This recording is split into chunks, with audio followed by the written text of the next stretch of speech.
Yeah, my name's Kylie Fisher. I live on a remote cattle station a couple of hours west of Burke with my husband David, and we have 3 teenage children who are sadly away at boarding school at the moment. They're 9 hours away from where we are. I was actually in the police force and I came to Burke as a detective, and my plan was to do 3 years and go to the coast, but I went to the Wilcannia races and fell in love, yeah. So I stayed working until our first child was born, and Dave frantically was building a house for us to live in. So I came out here with this little tiny baby and no phone, no TV, and yeah, it was a big shock. And we only had VHS player and one VHS movie, which was Titanic. So we watched Titanic every night for about 3 months, I think, yeah. And I remember when I first moved out here, the silence, so just absolute silence. I mean, we'd be quiet right now, you can't hear a thing. And I found that hard to adjust to, but the funny thing is now, I'm so used to the silence that I find living in town hard. So you can adjust to your environment quite well if you give it a go, yeah. So I think that was probably the hardest thing. And yeah, just no support close by. I had no family support, obviously nearby with young children and school of the area. You know, this is easy, you know. I used to be a policewoman, I can handle this. It was really hard. It's a full-time, hard commitment. You're not trained teachers. Well, 99.9% of women on the land have never been a teacher, and that was very hard. And I think you feel the pressure that if your children aren't doing well at school, it's your responsibility because you're the supervisor. So I found that extremely difficult, trying to juggle with that. One of my son was diagnosed with on the autism spectrum and a few other things. I found that very challenging, trying to deal with a child with special needs with no support around. And there were times when you just wished you had some help or just someone to talk to. And yeah, that was very, very challenging as well. And just the droughts, like everyone else on the land. You know, no money. You know, I've got family. I mentioned earlier I've got a twin sister, and you know, I compare our lives where she's married to a solicitor and their life's quite comfortable financially, where we were struggling just to put food on the table. When I came to Burke, it was a really bad time in Burke at that time.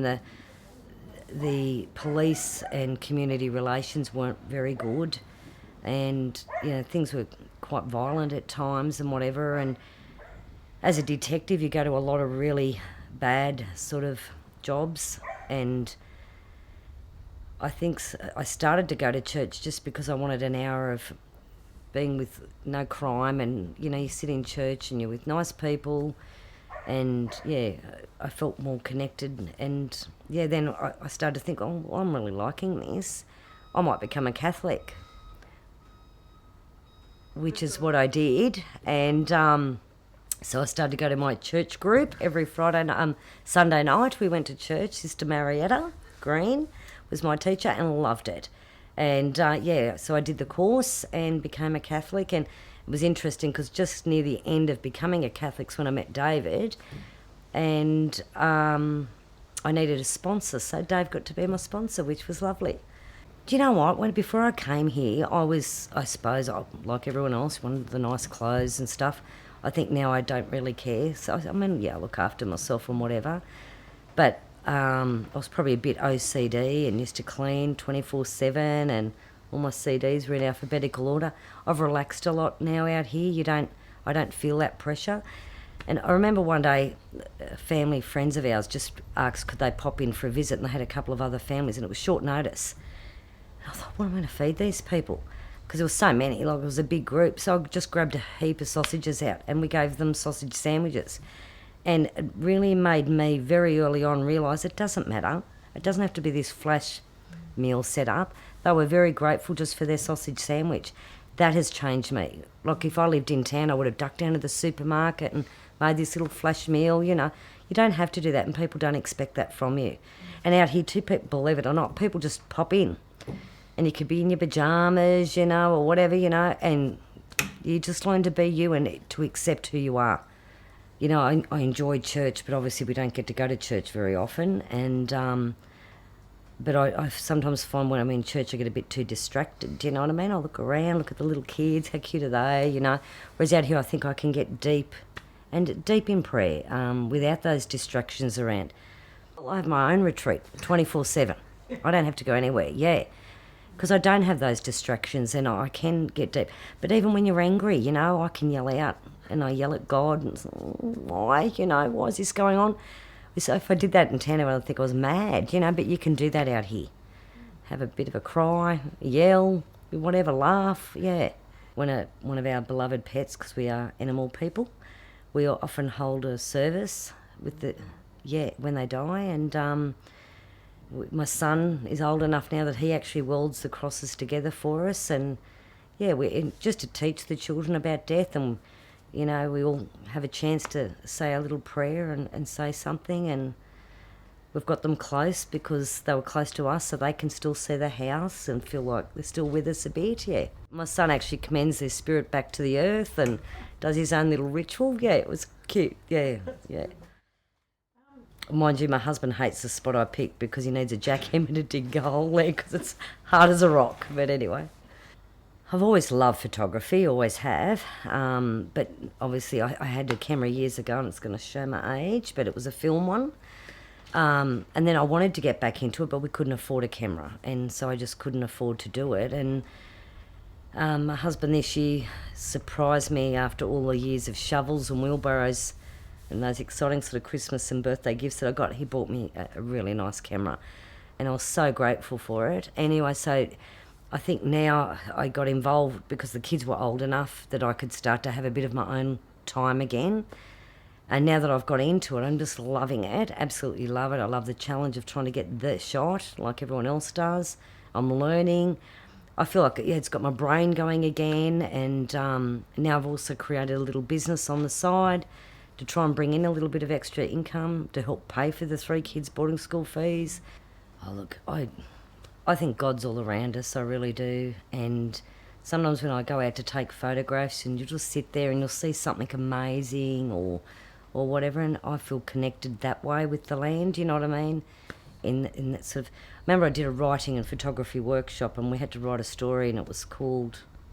We got given a title, what was it? My Land, I think. My Land, My Home. So I actually wrote my little short story on here, and I said that I don't think the land belongs to anybody. I think it's passed on from generation to generation. We're just caregivers at the time, you know. And I think you sit out there and you feel that when you're sitting out in the it's not mine, it's not anybody's. No one owns this land. God created it, and just got to look after my area where I can and then pass it on to somebody else and hope they do the same.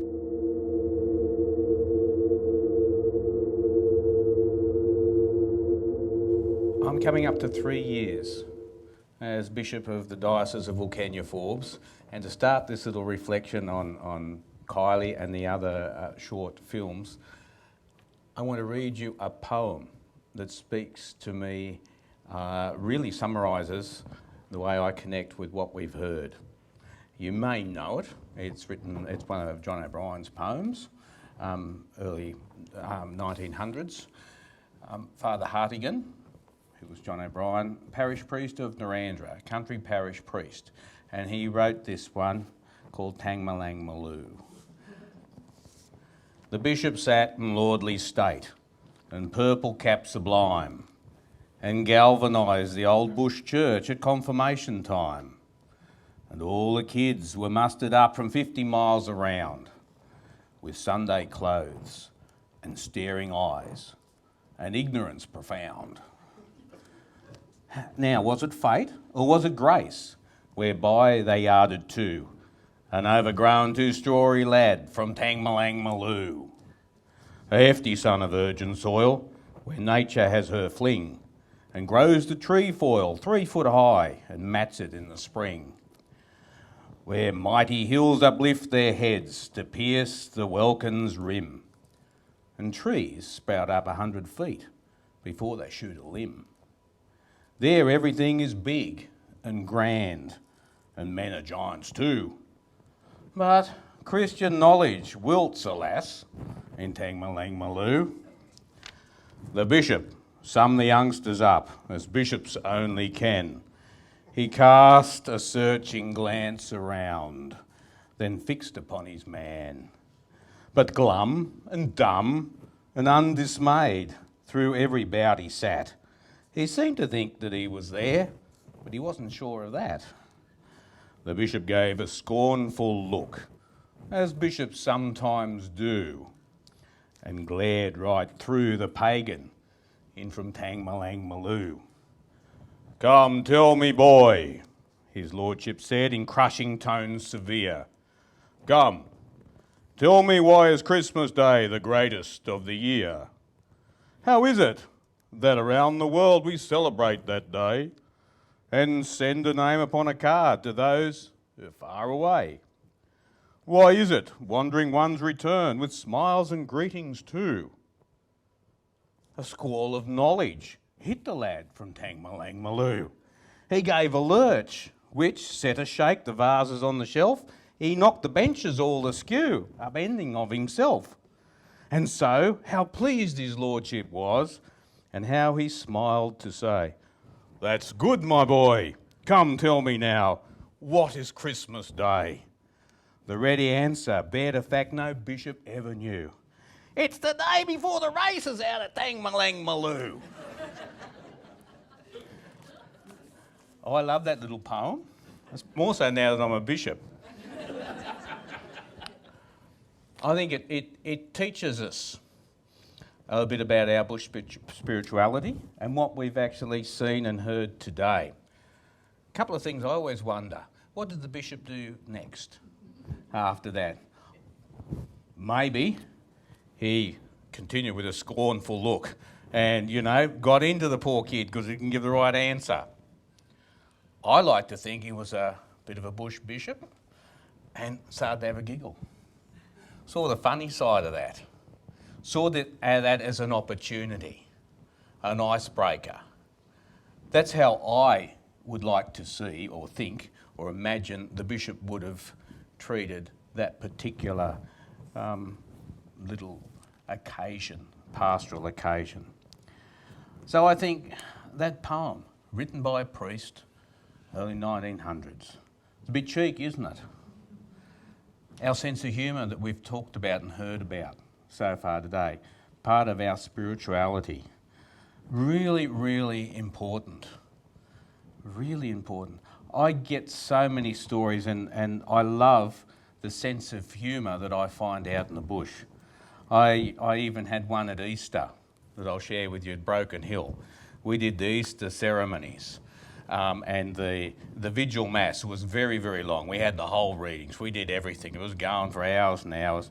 I remember after mass, at the end of it, and I said, talking to the parishioners, and Bishop, that was lovely. He said, "Can I make a recommendation for next year?" And I said, "Yeah, what's that?" He said, "Interval."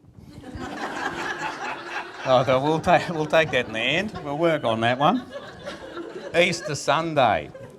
After this long night and mass in the morning, and I get up there to do the last mass of the day, and I get a beautiful sermon. It was a cracker. And I'm telling you, but I was saying Christmas instead of Easter. I was half tired, and I said, now, Christmas is the really most important time of the year, and we've got to remember Christ rose from the dead at Christmas. That's why it's called Christmas. And I'm giving this beautiful, but I'm saying Christmas. Halfway through it, I realised, I said, "I've been saying Christmas all the time." "Yes," and they all had a bit of a laugh.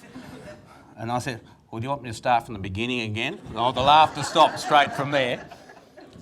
But they had a bit of laugh. But at the end of Mass, as I was standing at the door, everyone came out, "Merry Christmas, Bishop." I think it's so important, humour and spirituality. We've heard about that this morning already. I can't emphasise how I think it's integral. That's how you survive in a harsh environment in the bush. And we really, really need it. The other important thing from that little poem, the races, Tangmalangmaloo, the horse races, the community event in a little community is so important. The whole community revolves around the race meeting. You know, we all hear about how important Birdsville races are. Take the Birdsville races out of Birdsville and what have you got? We in our diocese have our Louth races, and every little town has its race meetings. St Pat's Race Day in Broken Hill, the big day. Races are so important because it's the community connecting. You come in from these stations, it's your opportunity to get dressed up, which if you've ever been to a bush race meeting is something to see. Because you've got, especially the ladies, the blokes not too bad, they get their best jeans and so forth, but the ladies, what they get dressed up in is unbelievable. I mean, they could go into Melbourne or anywhere, and the shoes and the fascinators, that's where I learnt what a fascinator was. I thought it was when the bishop gave an interesting sermon, but no, and they bring it all out, and you go to the racetrack, well, it's just dirt with an old tin shed, and that's it. But it's so important, the focal point of community, especially in isolated areas. So that poem speaks to me about the importance of community in rural, isolated areas.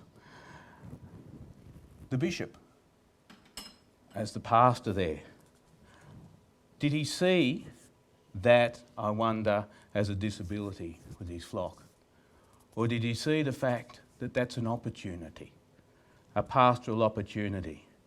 Oh, the fella knows about the races. Right, good, I'll work on that. That's what I've got. Or would he have said, stupid kid, and been really upset and go around and said, they are a bunch of pagans. I'm not going back out to waste my time going out there for confirmation. How does a pastor react? I think that's really, really important. I hope he saw that as an opportunity. You can build on that. They've got community from the importance of the races. He could have talked to that young fella and said, yeah, races are really important. The community gets together. It's also important then, Christmas Day. You could use that as something to build on, not something to complain about. So there's just a couple of my observations generally about spirituality in the outback. And I think another thing that's been touched on in our earlier speakers is also making do with what you've got. It's real. I go to liturgy conferences. As a bishop, you have to go to liturgy conferences, and they're funny things, they are. And they get there, and this is how you run a choir, and they do your music, and you've got to do this, and you sing this one, and you do this, you go around and do all this, and then I end up at Martha Guy Hall for Mass. And I got 3 people singing out of tune with a broken guitar. Or, as I did before Christmas, you're having Mass at the Barringan Hotel up on the Queensland border, and you've got the blue healer sitting under the altar there, the table. The liturgy conference didn't really have much of an impact on me at that stage. You get to, when you minister out in outback areas, you get to take what you've got and be thankful for the people and for what you've got. It's too easy. I've even had bishops tell me, you drive all the way out there, 8.5 hours to confirmation with three kids? It's a bit of a waste of time and energy, isn't it? You can get a priest to go and do that. Is it a waste of time and energy? I don't believe so. I think the graces are there. And I think that's important. Because, as we've heard, there are great difficulties with isolation. And I believe that the church's role is to be there. To be there and to take Christ and facilitate people coming closer to God. And you've got to get out and go there. You can't sit in a presbytery or in your office and expect people to come in. You have to go out and you've got to make an effort, because the people in this diocese make an effort every day just to survive sometimes. So I believe the church has to be a church of making an effort, going out there. Anyway, that's a little bit of my opening reflections. Kylie's story. That resonates with me a lot, coming from a background of being a police chaplain and also coming from a property myself and growing up on a property west of Forbes. So many ways, I don't even know where to touch on. But I think I'll make one important observation. Silence. The importance of silence. You heard that through all our speakers, how important silence is and how silence can be adapted to, Kylie said. She went there, and of course the police role is, there's no silence there. I was a police chaplain on the Gold Coast, and it was full on. But I was a monk. That's why I have the garb. So we're trained in the monastery to have moments of silence, to walk in the bush. Really, really important to be alone. Our motto for our order, the Order of St. Paul the First Hermit, my monastic community, is solus cum Deo solo, alone with God, alone. Alone with God. To foster the ability to be alone with God anywhere. To have these moments of silence, of communication, of listening to the divine. I joined this order. Why? Growing up on the farm, I used to love going out into the paddock, doing my chores, and noticing how big everything is. So you can see how everything relates to me. I think I just don't know where to start. I was a sky person. That picture is a picture that resonates with me. I used to go and think, look at the size of the sky. Wow. And I'd sit there and just look at it, and I'd daydream. And even going on a school bus, and you'd just see it, and I'd just be looking at the sky and the clouds, different things it's a spiritual experience. And you have time to be on your own. This is really, really important. The patron of our monastic order, St. Paul the First Hermit, lived in the 4th century in Egypt under a persecution, a Roman persecution, and he fled from the town out and lived in a cave as a hermit to escape the persecution. And he had enforced silence. Anyway, persecution finished, he never went back to the town. He stayed there because he could hear God, he could commune with God there. It was something so special. This is what silence can give us. We can adapt, as Kylie said, which is really brilliant, can adapt to silence. Our world today is afraid of silence. You go jogging, you see joggers and people walking around, they go, the stuff in their ears, headphones, social media, stimulate, all this stuff all over the place. Where's the time to experience God in nature, to actually recharge your spirit? Where's the time? What time do we give for that? I think out in the bush, it's enforced on us. Even me as a bishop, I drive 9.5 hours from my house to the cathedral. I stop in the middle of nowhere. It's silence. You've got time to actually listen to God. If you look at the Old Testament, Book of Kings, Elijah had to have, a meeting with God, if you like. God was going to pass by, so he was in the rock and he waited, and the wind came. God wasn't in the wind. The earthquake came, wasn't in the earthquake. Fire came, wasn't in the fire. Then a gentle breeze came. God was in the gentle breeze. But he had to be quiet to hear and to sense a gentle breeze. So I think silence is really, really important, that we're not to be afraid. Our Aboriginal people, spiritual, they know about silence. Go for a walkabout in the bush on their own. Time out. Time to recharge the batteries. We need that. Working with the police, they're going all the time. I had a meditation session at the monastery one day. I had them lying down to just do a relaxation to them, and they were twitching. So highly stimulated. How can you hear God and get in touch with your spirit when you're doing this all the time? So, for my brothers and sisters that might be listening to this from all over the place, from the cities, what about you? You can't go for a walk out in the big paddock, can you? How can you get in touch with your spirit and recharge your spiritual batteries? How can you get in touch with it? Well, you can. I hear and I talk to people in the city, say, oh, I don't have the time. No one has the time. But there's a lot of time wasted. Use what you've got. So I'll give you a couple of little practical steps. And my favourite one is a red light and a stop sign.